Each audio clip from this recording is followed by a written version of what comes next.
They're the Aussie icon that loves hanging around in gum trees, sleeping, eating leaves, and, well, that's pretty much it.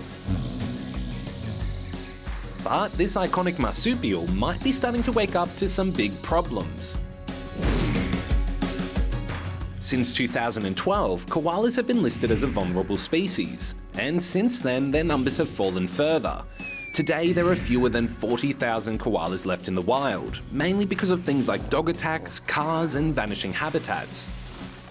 Koalas have declined by 50% in the last 15 to 20 years. Experts say the biggest problem koalas face is tree logging.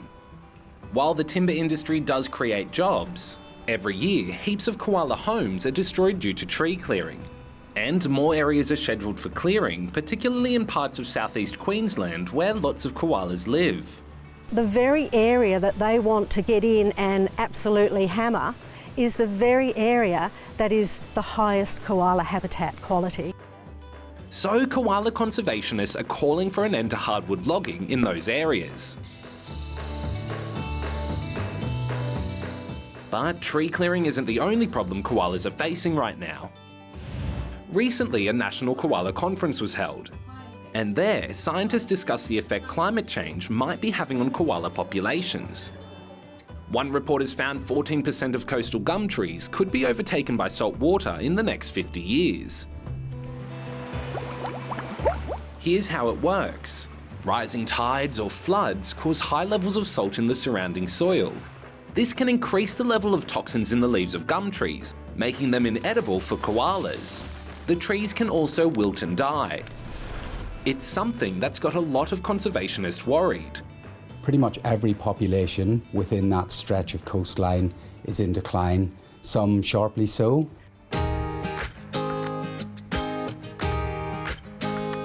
But there are a few ideas people are looking at to protect koalas and their habitats in the future.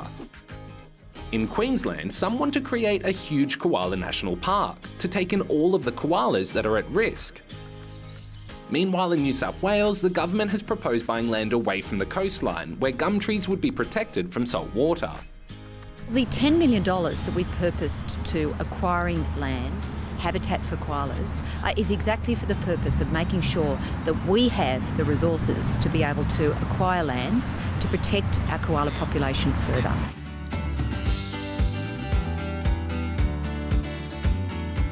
While these are just a couple of the possible solutions, conservationists want to make sure koalas are protected by any means necessary. So this Aussie icon can continue doing what it does best, eating leaves, sitting around and having long koala naps.